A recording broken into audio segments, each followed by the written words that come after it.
stole a few books, the Bible, Paradise Lost, and I taught myself to read. Thought there might be an answer. To what question? Why did you abandon me?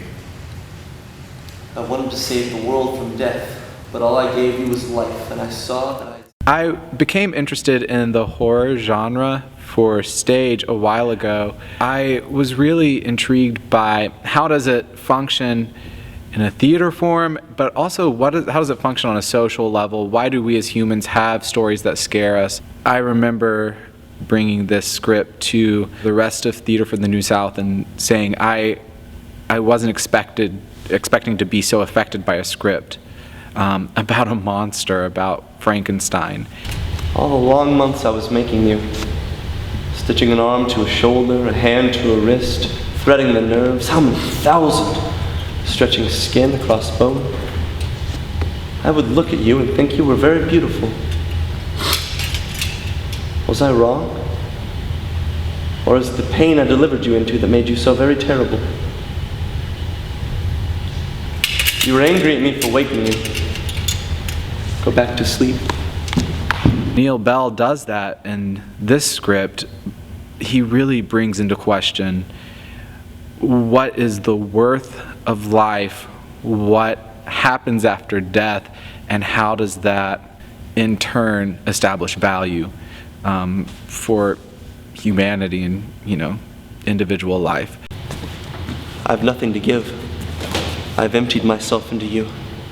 My dream, my hope. And if I fail, if I turn back now, it takes literally reassembling a human to ask the questions, what does it mean to be human?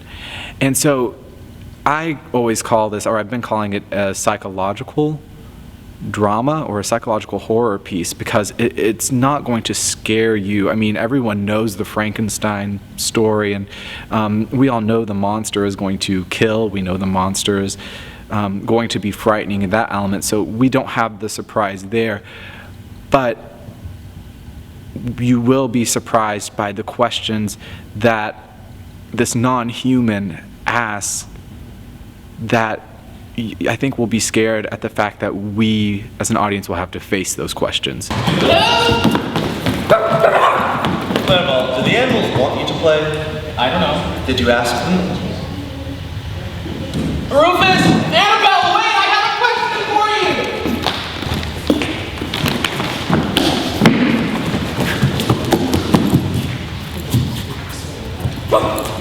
What makes me nervous is that as I continue in this process, I realize how close the structure of horror is to comedy.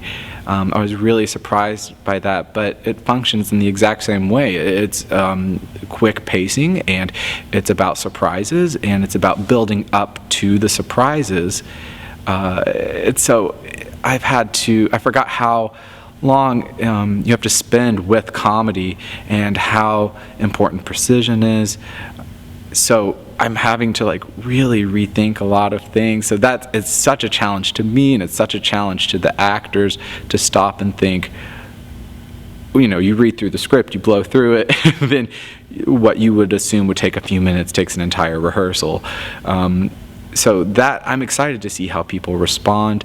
I'm also just kind of excited to hear, it's very close to Mary Shelley's original work, but I want to hear how people react to some of what some would consider themes that are, undercurrents. What happens when those themes become tidal waves, and we really exploit certain aspects of the story more than others, and how audiences will respond to that.